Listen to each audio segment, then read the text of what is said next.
Bonjour, bonsoir, na peuple congolais. Wabino Molobeli Mboka, sentinelle d'Afrique, le prophète messager MB Élysée.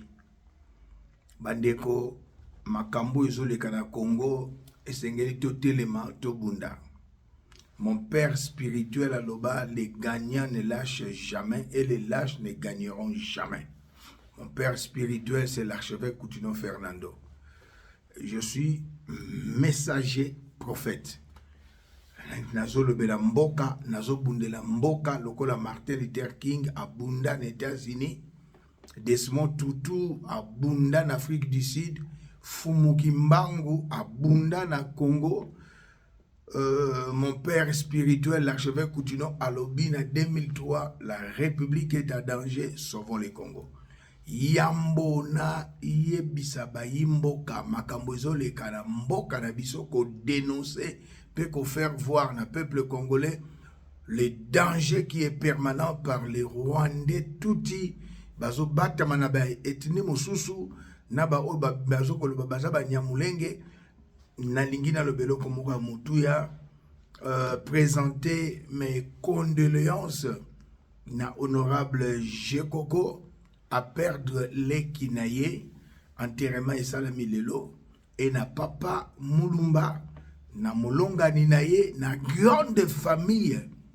Il y a papa Nabiso Mulumba, le père de Gérard Mulumba, na Kingabwa, na limete. Famille Mulumba, na memarabilo na monte manangai, boye biango. Papa courage, maman courage, bandeko nyonso, Saint-Esprit a consolé bino. Peuple congolais, naïe Kotali Sabino, un des ennemis en Bokanabiso, qui n'a jamais été inquiété par le pouvoir de Laurent Désiré Kabila. Il n'a jamais été inquiété par les Rwandais, Touti, Hippolyte Kanambe, alias Joseph Kabila. Il n'a jamais été inquiété par le président élu Félix Antoine Tshisekedi. Lelo nazana ba preuve ngazala na ebsarabino nayaka na bilobelate. Je parle pas pour ne rien dire, mais nazali criminologue na ebsarabino na sala na demia officier de renseignement, quoi que suis serviteur de Dieu. Bazo bundisa biso na ba Rwandais na milice na ya M23. Bazo bundisa biso na ba Rwandais na milice na ya AFC, Alliance du fleuve Congo, ndenge bayaka na Alliance ya AFDEL. Mais lelo, monsieur Roubaix-Roy, azo tambola na États-Unis, ko critiquer peu koloba était notre président élu a sali génocide ya Banyamulenge. Mais non. Oui, mais américain bayebi yango na kolaksa bino élément. Roubaix Wazarias Roubaix Rwandais touti oya yaka na RCD Goma aza koloba bosoto na mokonza mboka pe na République. Roubaix wa akena Kigali na Rwanda akutani na Corneille Nangaa le traître, akutani na James Kabarebe pe na monsieur les génocidaires terroristes rwandais touti Paul Kagame. Alors, na lingina rappeler au peuple congolais, tango Vital Kamerhe abimi, moyibi munene abimi na prison, akendaki na Bunagana, territoire occupé, Vital Kamerhe lelo azanani, président de l'Assemblée nationale. Et ça la marité na ba pays mususu. Alors, lelo, monsieur Azarias Roubaix-Roy, yewana na Kigali, akutani na bato bazo ko agresser biso. Bokomona pa koyena kisasa bakosa le lorote parce que azali Rwandais touti Munyamulenge. J'aimerais dire au peuple congolais d'où vient l'appellation Munyamulenge. Les Banyamulenge avant 1960, ethnie wana ezala kite na 60. Avant 1960, ethnie Banyamulenge bazala kite. Mais il y a eu un député en 1970-70, Alexandre Guizaro, le papa de Alexis Guizaro, Rwandais touti, azalaki député à Yamboya touti Rwandais, Bisengemani Rwema ba imposa qui na Mobutu comme directeur à cabinet à côté ça ba rwanda na mboka na biso. Mais lelo yo Munyamulenge balobaka Kinyarwanda ole balobaki Munyamulenge. Mulenge za localité ya Bafulero na Sud Kivu. Na territoire ya Uvira. Bandeko na ngai na Alex Sabino Elema oyo ezali kosala vraiment pasi komona ndoki munene ya Azarias Ruberwa babengisaka ete na leta batunaka pe ete ministre ya justice bazobetelo maboko ka yango problème munene yango oyo biso ba congolais tolingi tomona osala musala na ndoki munene ya Azarias Ruberwa. C'est ennemi à peuple congolais. Moto azali ennemi à peuple congolais. Azarias Ruberwa na Alex Sabino Elema. Ministre des Infrastructures qui a dit que jamais il y a eu de génocide des Banyamulenge en ba technique ezalaka na mwa kokoso nazongela elema wana bino moko bolanda Azarias Ruberwa aza koloba ko accuser président Félix na États-Unis koloba te asali génocide pourtant président asala génocide te aza auteur de génocide mon côté que jamais il n'a observé de discrimination de son ethnie par l'administration ou par le gouvernement congolais, et rien n'y fait. Comme si Azarias Ruberwa était accroché quelque part, comme s'il était vraiment, comme s'il remplissait une mission quelque part. D'ailleurs, il faut remarquer qu'il travaille avec l'association Amaoropis, association qui est aux États-Unis et au Canada, une association Banyamulenge, ceux des Banyamulenge qui disent que leur sauveur se trouve à Kigali, que c'est Paul Kagame et non pas Tshisekedi, puisque eux-mêmes ont participé justement à la rédaction de ce rapport sur un soi-disant génocide contre les Banyamulenge et contre les Tutsis du Congo en général. Aujourd'hui, Azarias Ruberwa, lorsqu'il s'exprime en public, il ajoute même les Hema en disant nous les Nilotiques, c'est-à-dire les Banyamulenge du Sud Kivu, les Tutsis du Nord Kivu et les Hema de l'Ituri. Nous subissons un génocide et des discriminations quotidiennes que nous impose le gouvernement de Kinshasa. Voilà ce que dit l'ancien vice-président de la République. Et il est toujours censé habiter Kinshasa. Il est à Kinshasa, il n'a jamais été inquiété. Jamais inquiété. En revanche, il fait le tour du monde pour propager ce genre de mensonges. Ce n'est pas pour rien qu'il le fait, parce que nous nous sommes rendus compte et nous avons été informés qu'il faisait partie de la rébellion du M23 et de l'AFC, qui ont leur siège pièce contre pièce. Et ce n'est donc pas pour rien plutôt qu'il est à Kigali. Il n'est pas à Kigali pour prier, loin de là. Il est à Kigali, où il a rencontré des hautes autorités de la République rwandaise. Ouais. Il est à Kigali pour avoir et tenir des réunions avec les groupes Banyamulenge contre Félix et ainsi que le gouvernement congolais, le peuple congolais. Et ils ont tenu des réunions d'ailleurs, nous dit-on, depuis Kigali, que Azarias Ruberwa a été reçu par les plus hautes autorités du pays. On le voit d'ailleurs dans la salle du Thanksgiving. Il est attablé il est assis à la table d'honneur à côté du Premier ministre. Azarias Ruberwa na Rwanda bayambiye na autorité ya Rwanda, bayambiye na Paul Kagame, bavandi na monsieur Corneille Nangaa. Ce monsieur c'était Burundais Hutu, alobi na biso peza ya solo nazali moko na solo la kanaye. Azarias Ruberwa ye wana na Rwanda. Ce que zaki Jean-Pierre Bemba na Rwanda problème. Tomonaki oya kosa kaza mushi me azali Hutu Rwandais. Vital Kamerhe à côté na territoire occupé basala yelo côté. Ce que zaki Jean-Pierre Bemba me bakanga ye. yango tozotuna na garant ya bon fonctionnement ya mboka na biso président Félix Antoine Tshisekedi babiloko aboyeti wapi. Monsieur le président, biloko aboyeti wapi.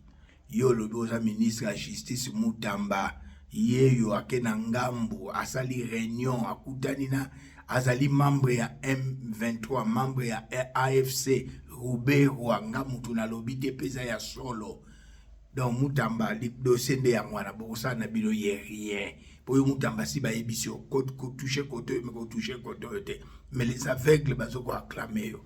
Donc Tomi Tuni babiloko aboye. Pourquoi et ça la makara na mboka na biso. Monsieur le président nazo soutenir pouvoir ya peuple. Celui qui représente le pouvoir du peuple, il y a peuple les alliés yo, le peuple a voté on a 73%. Mais les loyaux, monsieur le président, ce qui se passe chez nous, il y a un côté. Le prophète Nathan, à l'obéla David, vérité, tant à soi qui, moi sur Iri, et à soi qui, moi si à Iri, Bacheba, à Botissier, à Tindi Iri, na Fomba, Bomier, prophète à l'obélaka, roi vérité, président vérité, empereur vérité, à peine à pouvoir prophétique, il y a ganga si elle est mal. Mais baluba ba tondani tout autour de vous ainsi que Roland Dalo bazali bato yo neto banakini ba eko China yo ba ko ça ta vérité te ba ko kosa yo ba dana besoin mbongo na yo ce qui mandane sili ba changer quand mais ngana ko lobelo vérité. Monsieur le président, faut conforter le balé la vérité otinda ka mutape sa mbongo te nazo vivre la ngolo nzambe. Mais Moussalo n'a pas et Sengeli lui fouta. Même Mokilia Lobango, l'ouvrier mérite son salaire. Dieu a redonné à ceux qui annoncent l'évangile de vivre de l'évangile. Celui qui travaille à l'hôtel, mange à l'hôtel. Bawanzelo de Bazo Foutabango. Bazo Mundapo Nambokat. Far DC, Bazo Mundapo Nambokat. Bon, communicateur, guerre médiatique. Bazo Foutabango mais non. Nazo Bundelamboka. Tu méritais même les foutis.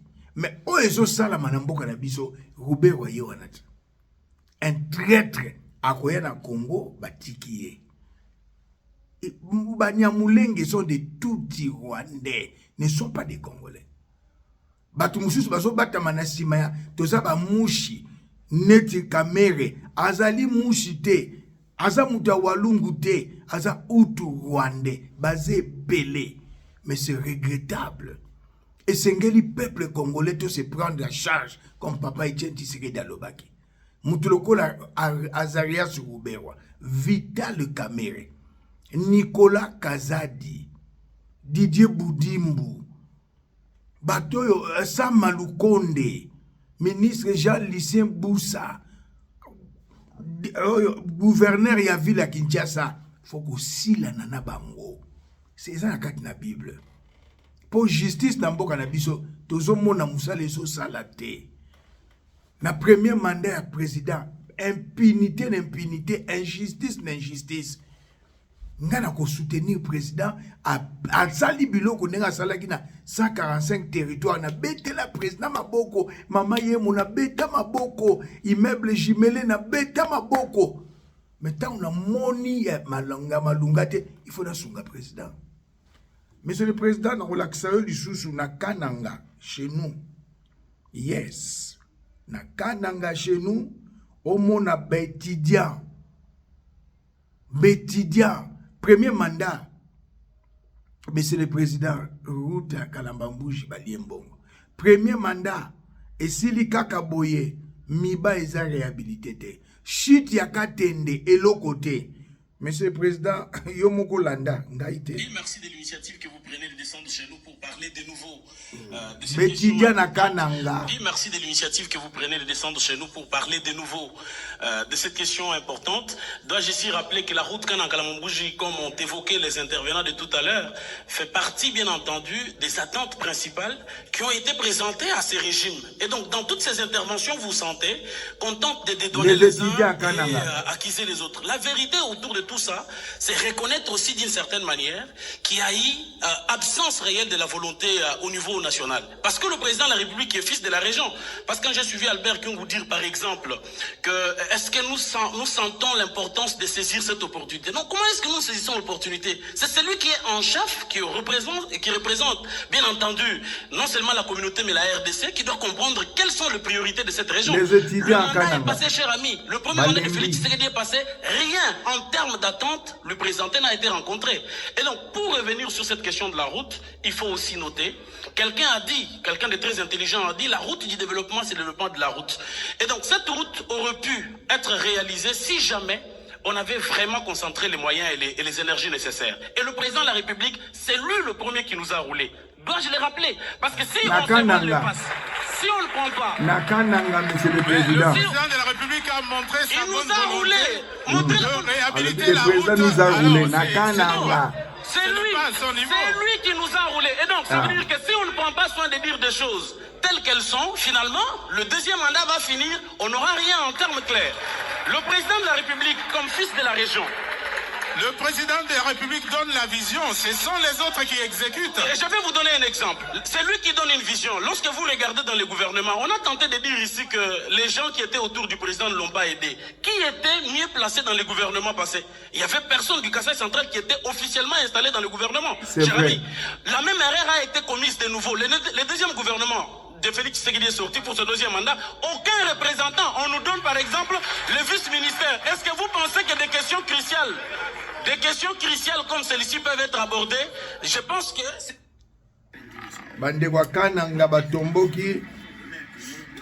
Monsieur le Président, premier mandat, Bazoloba. Merci de l'initiative. Les activités. Alexandre Moussous, monsieur le Président. Directement avec un exemple. Vous êtes parents tel que vous êtes là. À la maison, vous avez les enfants, vous avez la maman, vous avez aussi une maman ménagère qui vous appuie à la cuisine et aux travaux de ménage d'une manière générale. Vous, en tant que parent, papa est responsable direct de la famille. Vous avez laissé l'argent pour qu'on puisse approvisionner la maison. Et chaque jour, vous entendez les enfants se lamenter. Papa, nous n'avons pas mangé. Papa, nous n'avons pas mangé. Papa, vous n'avez pas mangé. Et qu'est-ce que vous répondez, vous, en tant que papa? Mais j'ai laissé l'argent chez la ménagère. Est-ce que vous êtes un parent responsable? Alors dites-nous, cher ami, oui, quelle est la solution que vous proposez par rapport à la route Kananga-Kanambambouji? La première malédiction pour la province du Kasaï central s'appelle Félix Antoine Tshisekedi Tshilombo. Ça n'engage.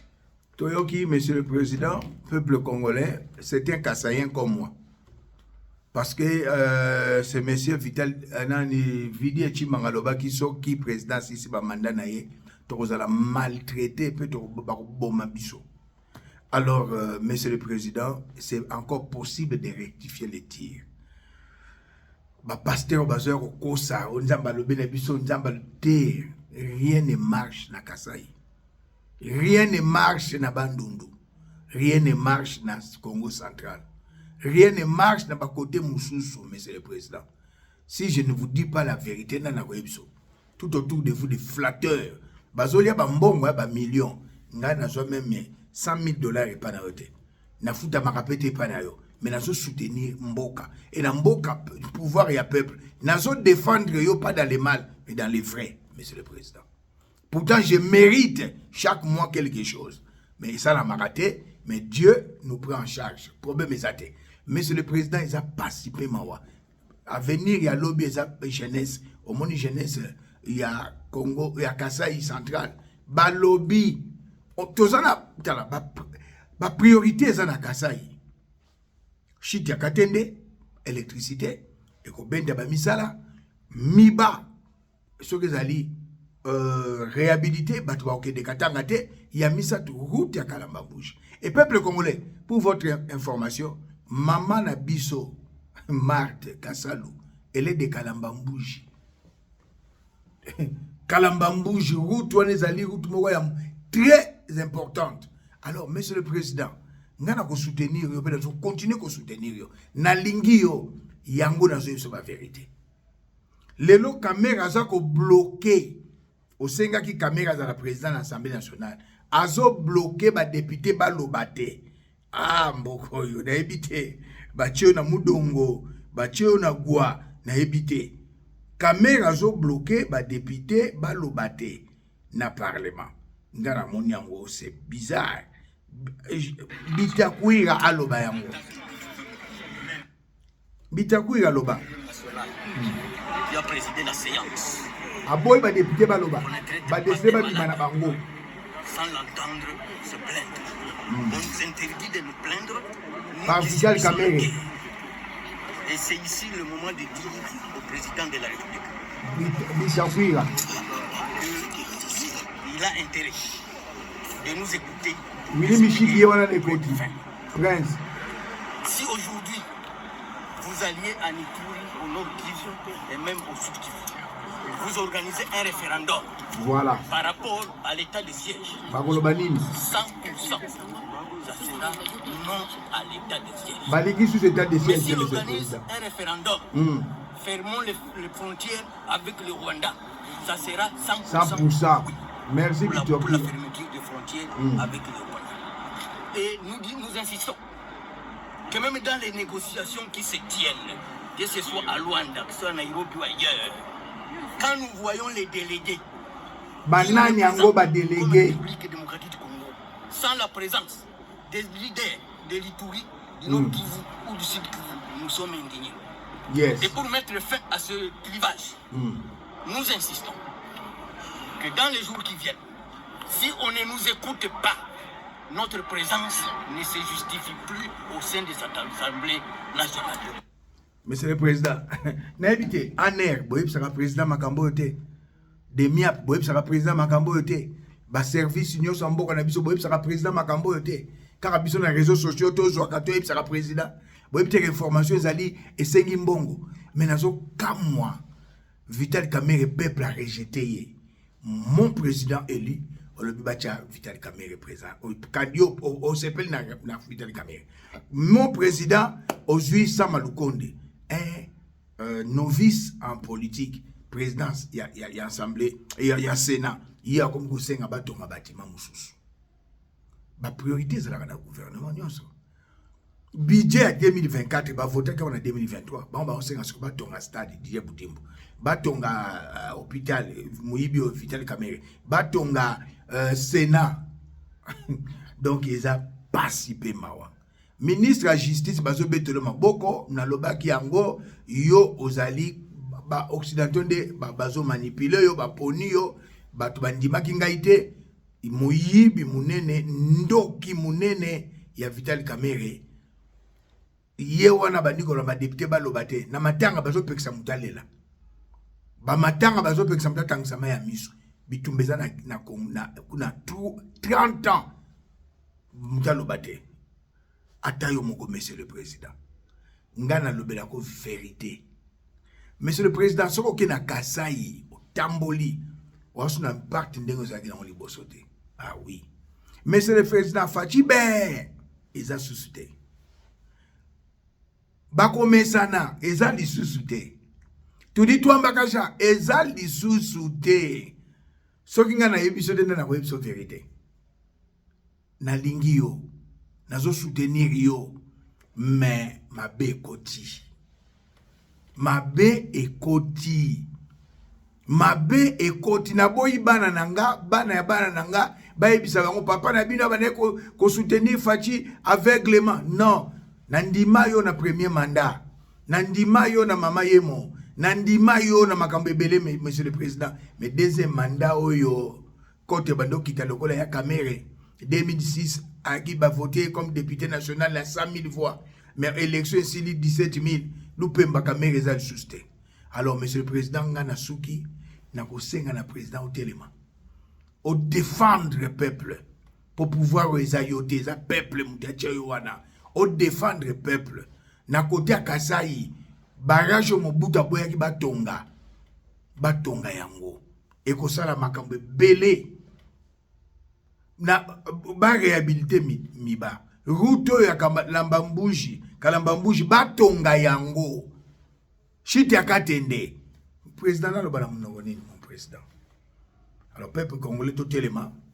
Alors mutlokwa Rubewa so akiti na aéroport ya Njili banjilwa congolais nyonso bos prendre